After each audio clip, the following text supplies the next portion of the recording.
Salam alaikum warahmatullahi wabarakatuh. Chers élèves de la classe de seconde C du service éducation ONG Aide. Donc, c'est votre professeur de français, Monsieur Dao Ibrahim. Je suis aujourd'hui avec vous pour l'achèvement de notre programme en ligne. Donc, comme vous savez, nous sommes contraints par le temps du fait comment on appelle ça, de l'épidémie du coronavirus qui a impacté toutes les activités économiques et sociales. Et nous avons procédé par les cours en ligne depuis un certain moment. Et nous sommes obligés d'arrêter le programme du fait du temps imparti par le ministère. Donc nous avons une séance de 2 heures aujourd'hui. Là, c'est la séance académique. Donc quand nous avons une séance, nous faisons une activité de lecture ou une activité relative au perfectionnement de la langue. Donc aujourd'hui, nous avons activité de lecture et vous savez, on fait une séance de lecture en, euh, en une séance physique. Mais comme nous avons 2 heures dans la répartition du programme, donc on nous a demandé de faire 2 séquences vidéo pour les séances de 2 heures. Donc pour qu'on aille plus vite, j'ai préféré faire 2 séances académiques en, en cette séance en ligne là. Donc la première séquence vidéo a porté sur la séance de lecture méthodique numéro 2 du groupement des tests poétiques.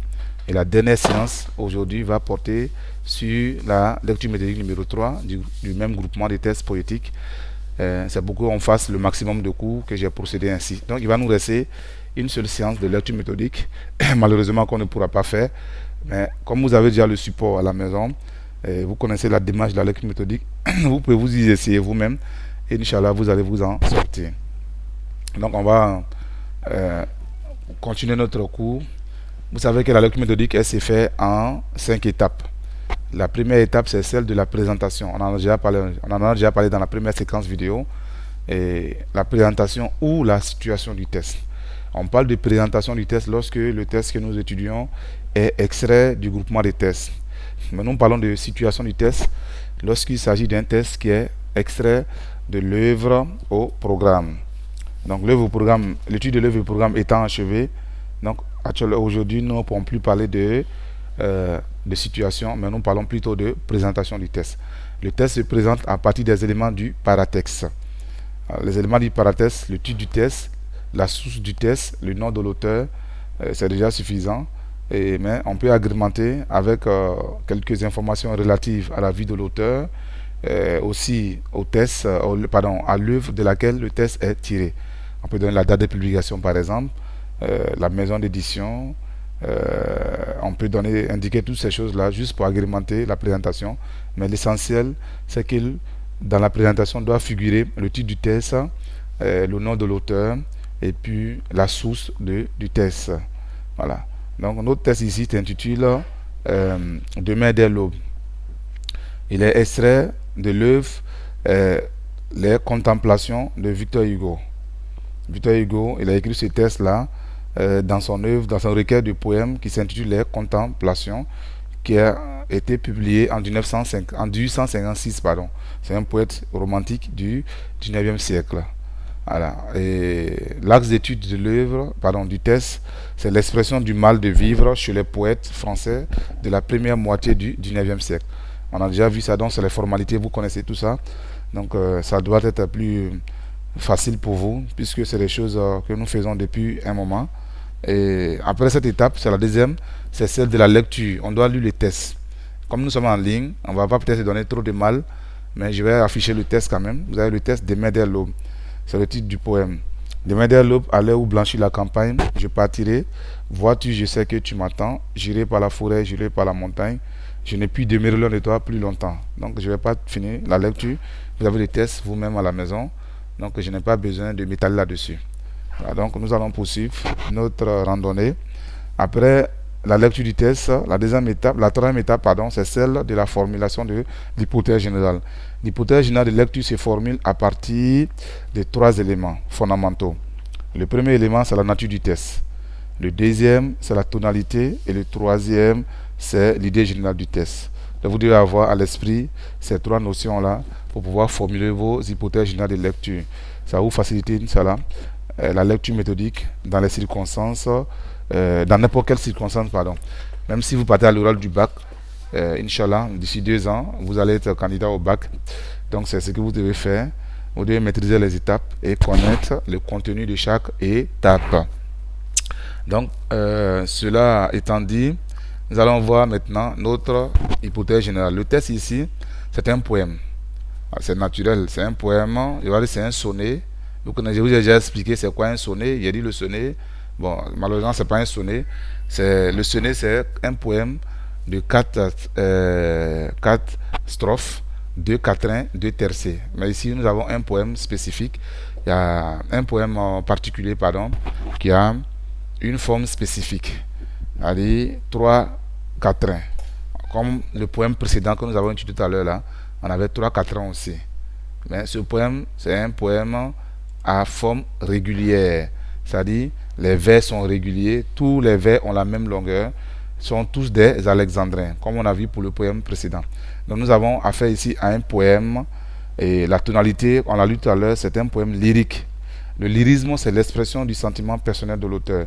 Il exprime son sentiment ici sur une situation qu'il a vécue. C'est celle de la mort de sa fille. Sa fille est décédée et il a pris rendez-vous avec elle pour aller lui rendre hommage sur sa tombe.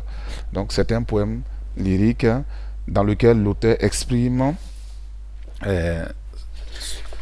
son voyage à entreprendre sur la tombe de sa fille. Donc voici la formulation de l'hypothèse générale. Nous allons passer ensuite à l'étape suivante qui est celle de la vérification de l'hypothèse générale. Donc nous allons vérifier l'hypothèse générale en procédant par ce que vous savez. On va subdiviser ou bien on va scinder l'hypothèse générale en 2 axes de lecture. Le premier axe de lecture, c'est la nature et la tonalité du test. Le deuxième axe de lecture, c'est l'idée générale du test. Donc, on a dit tout à l'heure dans l'hypothèse générale que le test est un poème lyrique. Donc, le premier axe de lecture, évidemment, sera un poème lyrique. Pour montrer que notre test est un poème lyrique, nous allons faire le tableau de construction ou bien le tableau de vérification de l'hypothèse générale. Donc, la première entrée, c'est la versification. La versification, c'est l'étude des éléments de la poéticité d'un test. Je vous ai dit qu'on devrait faire un cours sur la versification. Malheureusement, nous sommes obligés d'abréger notre programme du fait que nous sommes presque arrivés en fin d'année. On ne peut pas revenir sur le cours sur la versification. Mais Inch'Allah, comme je l'ai dit dans la séance passée, je vais mettre le cours sur le groupe. Donc vous allez avoir accès au cours. Et Inch'Allah, si vous vous conformez, vous allez pouvoir comprendre globalement ce qu'on appelle la versification. Voilà, donc c'est tout ce qui a trait à la poésie, tout ce qui fait la spécificité de la poésie. Ce sont ces éléments-là que nous allons étudier dans ce cours-là, Inch'Allah. Donc, on revient à notre cours ici, la versification. Donc, on prend le vers 1, le vers 2, le vers 3 de la strophe 1. Ces vers-là riment d'abord entre eux. Ensuite, ils ont les mêmes longueurs, sont des alexandrins. Donc, un poème dans lequel les vers ont les mêmes longueurs, ce poème-là est appelé un poème à forme régulière. Donc, nous allons analyser. Ce poème régulier est composé de 3 quatrains comportant chacun des rimes croisées. Les vers sont des alexandrins. Les rimes croisées, on les a vues dans la séance précédente. Les rimes croisées ou rimes alternées. Donc, nous allons interpréter le voyage que le poète s'apprête à entreprendre est présenté par cette composition comme un chemin de croix avant 3 stations douloureuses, avant, pendant et après, d'où les 3 quatrains. Donc, on a 3 quatrains qui forment le poème. Ces 3 quatrains-là symbolisent les 3 étapes de son voyage. L'avant-voyage, pendant le voyage et puis l'après-voyage. Donc, ça, c'est l'interprétation qu'on fait de ce poème-là. Donc, c'est la disposition des vers a une signification particulière, mais cela est dû au coup d'œil. Il faut avoir le coup d'œil, il faut analyser avec application pour pouvoir faire ressortir ces éléments stylistiques. Donc nous allons rentrer, Inch'Allah, dans la deuxième entrée. On va exploiter les indices de dénonciation. Il y a je, je partirai, je sais, j'irai, j apostrophe, je n'ai pu, pardon, on a, je marcherai, mes pensées, pour moi, je. Donc ces éléments-là, on va les analyser. Ce sont des pronoms personnels de la première personne et les adjectifs possessifs, les adjectifs et pronoms les adjectifs possessifs et pronoms possessifs de la première personne du singulier. Donc cela dénote quoi? La présence de l'auteur dans son texte. On a dit qu'il s'agit d'un poème lyrique. Voici l'expression du lyrique dans ce texte-là. C'est les indices d'énonciation que nous avons exploités. Comme c'est un cours à distance, on ne va pas s'étaler là-dessus. Donc, à partir de ces indices d'énonciation-là, nous pouvons interpréter que le poème que nous avons est un poème lyrique. Le poète exprime ses sentiments à lui. Donc, on va interpréter, le poète est seul et loin d'être l'être aimé évoqué. Cette absence provoque chez lui le repli sur soi, la nostalgie et les soucis. Ces différentes pensées provoquent naturellement une souffrance de son âme et de son corps. Voilà, voici l'interprétation. Donc, on a fini l'axe 1 de lecture, c'est-à-dire de montrer que le poème que nous avons est un poème régulier à tonalité lyrique. Le deuxième axe de lecture, c'est celui de l'étape du voyage, le thème même, l'idée générale du poème. Donc, nous allons entrer par les temps verbaux pour montrer que le poète projette de voyager. On prend je partirai, j'irai, je marcherai, j'arriverai, je mettrai. Dans tout ce temps-là, tous ces verbes sont conjugués au futur simple de l'indicatif. Cela montre une action future. Donc, il a le projet de voyager. Et ce projet-là est sûr. Ce projet est caractérisé par la certitude de l'auteur de le réaliser. Vous voyez, la certitude ici s'interprète à travers le mode de temps employé ici.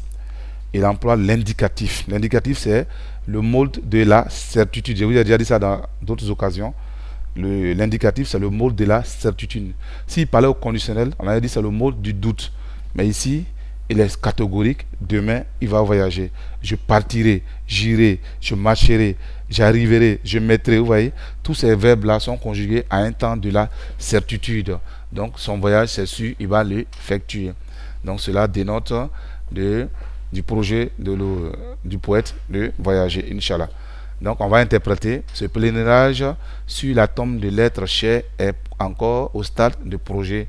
On sent le poète déterminé à faire le voyage, bien qu'il sache que ce voyage réveille une vieille douleur. Eh bien, ce voyage va réveiller en lui une vieille douleur. Donc, vous comprenez? Voilà, donc voici l'interprétation de cette entrée. Enfin, on va entrer par les indices de personnes. On a vu tout à l'heure, il y a J, J, je ne verrai plus l'or du soir qui tombe, le jour sera comme la nuit. Donc on voit le G qui revient en début des vers. On a dit quand la même expression se répète au début de vers successifs, on appelle ça une anaphore. On a vu ça quand on a fait le cours sur les figures de style. Donc on a l'anaphore ici. Cette anaphore là est une figure d'insistance. Je ne sais pas si vous vous rappelez. On a vu les figures d'amplification. Donc c'est une figure d'amplification ici. Donc elle est employée dans le but d'insister sur ce qu'il va faire. Il insiste sur sa personne, sur ce qu'il décide de faire le lendemain. Donc l'anaphore permet d'insister sur la détermination du poète à voyager. Maintenant il y a la litote aussi qui est l'une des figures qui apparaît dans cette séquence-là. Le jour pour moi sera comme la nuit. Ouais, le jour sera comme la nuit, ça c'est une litote. Voilà, donc on peut parler de chiasme aussi.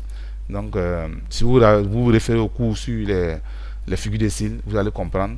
Donc il y a une sorte d'opposition.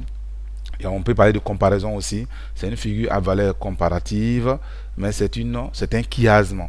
Le chiasme, c'est une opposition, une comparaison renversée.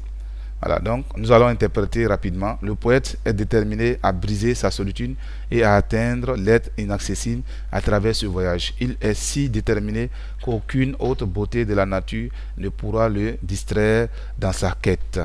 Donc il a dit ici, il ne s'intéressera ni à l'or du soir qui tombe, ni au voile venant descendant vers Harfleur.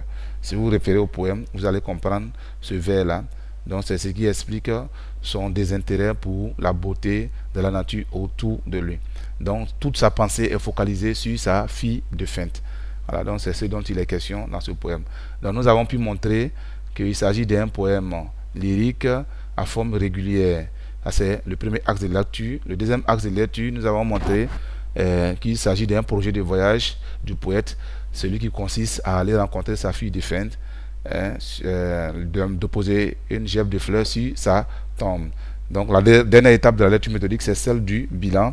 Donc vous savez que le bilan, c'est juste le rappel des axes de lecture ou des différentes entrées qui ont été exploitées. On ne va pas s'étaler là-dessus puisque c'est un cours à distance. Vous pouvez le comprendre vous-même. Donc sur ce, je vais vous laisser. Salam alaikum wa rahmatullahi wa barakatuh.